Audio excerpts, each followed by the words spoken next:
నేను మీ వెంకట్. ఈరోజు మనం ఎగ్జామ్స్, స్ట్రెస్, ఫియర్స్, వాటిని ఎలా అధిగమించాలన్న విషయాన్ని గురించి తెలుసుకుందాం. మనకి సాధారణంగా మార్చ్, ఏప్రిల్ నెల వచ్చేటప్పటికి విద్యార్థులకి ఇదొక చాలా ఇంపార్టెంట్ అయిన డేగా చెప్పాలి.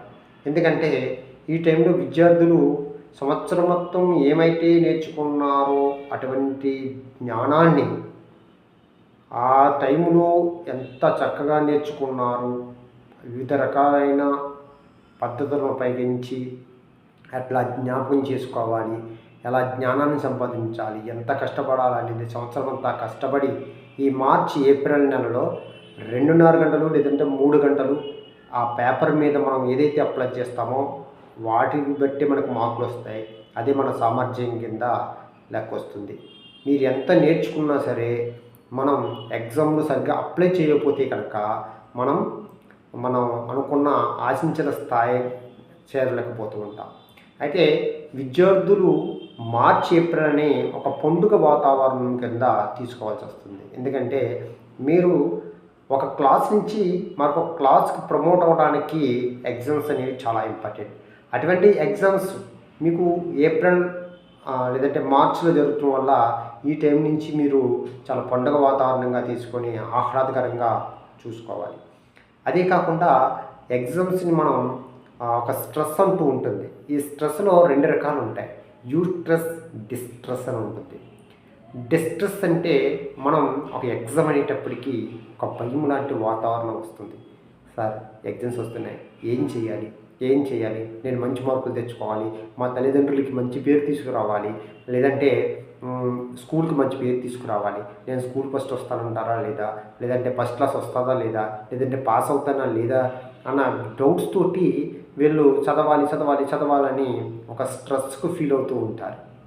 అలా స్ట్రెస్ ఫీల్ అవ్వడం వల్ల వీళ్ళు ఏమైతే నేర్చుకున్నారో వీళ్ళకి వచ్చిన జ్ఞానాన్ని కూడా కొన్నిసార్లు మర్చిపోవడం అనేది జరుగుతుంది.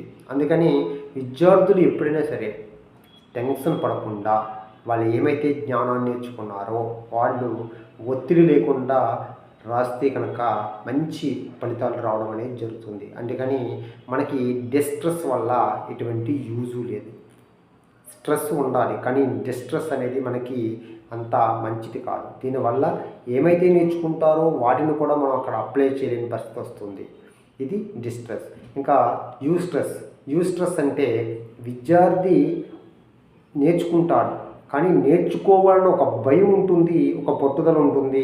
అది పాజిటివ్ వాతావరణంలో ఉంటుంది. దీన్ని యూస్ట్రెస్ అంటారు. యూస్ట్రెస్ వల్ల ఎగ్జామ్స్ ఒక టార్గెట్ లేదంటే ఒక గోల్ సెట్ చేసుకోవడం జరుగుతుంది. నాకు ఇన్ని మార్కులు రావాలి, ఆ మార్క్స్ రావాలని ఎప్పుడైతే సెట్ చేసుకున్నాడో దానికి అనుగుణంగా తన కష్టపడడం, నోట్స్లు రాసుకోవడం, క్లాసులకు వెళ్ళడం, ప్రిపేర్ అవ్వడం, డిస్కస్ చేయడం, అదే ఎగ్జామ్స్ని కంగారు పడకుండా చక్కగా వేగంగా అర్థమయ్యేటట్లు నీట్గా రాయడం, ఎటువంటి ఒత్తిడి గురి కాకుండా ఉండడం, అందరితో పాజిటివ్గా ఉండడం, ఎగ్జామ్ పట్ల ఒక గౌరవం ఉండడం, ఎటువంటి ఎగ్జామ్స్ అంటే భయం లేకుండా మంచి వాతావరణంలో వెళ్ళి రాయడం అనేది జరుగుతుంది.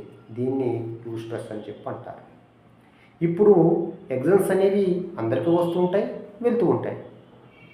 అలాగే మీకు ఈ క్లాస్ అయిపోతుంది, మీరు వెళ్ళిపోయిన తర్వాత అదే క్లాస్కి వేరే స్టూడెంట్స్ వస్తారు, వాళ్ళు కూడా క్లాస్కి ప్రిపేర్ అవుతారు, ఎగ్జామ్స్ రాస్తారు. అలాగే వాళ్ళు కూడా ఫెయిల్ అయ్యే వాళ్ళు ఫెయిల్ అవుతారు, పాస్ అయ్యే వాళ్ళు పాస్ అవుతారు, మంచి మార్క్స్ తెచ్చుకుంటారు. అలాగే క్లాసులు మారుతూ వెళ్తూ ఉంటారు. కానీ ఆ స్ట్రెస్ ఫీల్ అయిన వాళ్ళు మాత్రం, ఆ ఒత్తిడికి లోనైన వాళ్ళు మాత్రం అట్లానే గురవుతూ ఉంటారు. ఎగ్జామ్ రాస్తే మీరు ఒక్కళ్ళే కాదు, అందరూ చదువుకున్న ప్రతి విద్యార్థి కూడా ఎగ్జామ్ రాయాలి. రాస్తేనే వాళ్ళు నెక్స్ట్ క్లాస్కి ప్రమోట్ అవుతారు. ప్రమోట్ అయిన తర్వాత వాళ్ళ ఎడ్యుకేషన్ కంప్లీట్ అయిన తర్వాత జాబ్ వస్తుంది. అందుకని విద్యార్థులు తెలుసుకోవాల్సిన విషయం ఏంటంటే ఎటువంటి స్ట్రెస్ పడకుండా కేవలం యూస్ట్రెస్తో మాత్రమే ఎగ్జామ్స్ ప్రిపేర్ అవి చక్కగా అందంగా రాస్తే మనకి ఎవరైతే మనకి పేపరు కరెక్షన్ చేస్తారో వాళ్ళకి అర్థమయ్యే రీతిలో నీట్గా అందంగా రాయగలిగితే కనుక మనకు మంచి మార్కులు వస్తూ ఉంటాయి. ఇది ఒక పండుగ వాతావరణంలో ఆహ్లాదకరంగా మీ జీవితాన్ని మంచి మార్చుకునే విధంగా మీరు ఒక ప్లాన్ ప్రకారం వెళ్తే కనుక ఎటువంటి స్ట్రెస్ లేకుండా ఉంటే ఖచ్చితంగా సక్సెస్ అవుతారు. అందుకని విద్యార్థులు ఈ వాతావరణాన్ని పాజిటివ్గా తీసుకోవాలి తప్ప నెగిటివ్గా తీసుకోకూడదు. ఎగ్జామ్స్లో మనకు అనేక రకమైన ఒత్తిళ్ళు వస్తూ ఉంటాయి. ఇప్పుడు ఎగ్జామ్స్ పొద్దున లేస్తారు, లేచిన వెంటనే టైం అయిపోతుంది ఎగ్జామ్స్, మనం లేటుగా లెగుస్తూ ఉంటాం.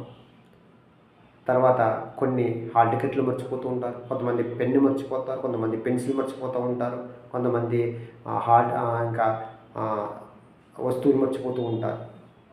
అలాగే కొంతమందికి ట్రాఫిక్ జామ్ అవ్వడం వల్ల ట్రాఫిక్లో ఇరుక్కుపోయి ట్రైన్కి వెళ్ళకపోతూ ఉంటారు. అట్లా కాకుండా ముందే వెళ్ళేటట్లుగా ప్లాన్ చేసుకోవడం, అన్నీ ముందర రోజే చక్కగా ఒక ప్లేస్లో పెట్టుకొని ఆ ప్లేస్కి సంబంధించిన ఒక బ్యాగ్ కానీ కవర్లో కానీ పెట్టుకుని ఆ కవర్ తీసుకెళ్ళబెట్టేటట్లుగా ఉంటే ఎటువంటి ఒత్తిడి ఉండదు. అంతేకాకుండా ఎగ్జామ్ రోజున చదివేటట్లుగా ఉండకూడదు. ఏదన్నా రివిజన్ చేసుకోవాలి తప్ప టెన్షన్ పడవద్దు. అదేవిధంగా ఒక పేపర్ ఎగ్జామ్ రాసిన తర్వాత బయటకు వచ్చిన తర్వాత దాన్ని డిస్కస్ పెట్టి, నీ క్వశ్చన్ రాసావా? రాశాను. ఏం క్వశ్చన్ రాసావు? ఈ క్వశ్చన్కి ఆన్సర్ ఏం రాసావు? నేను రాయలేదు, లేదంటే నేను తప్పు రాశాను. ఇట్లా ఒకరికొకరు డిస్కస్ చేయడం వల్ల ఏమవుతుందంటే వీళ్ళు ఒత్తిడికి గురవుతూ ఉంటారు.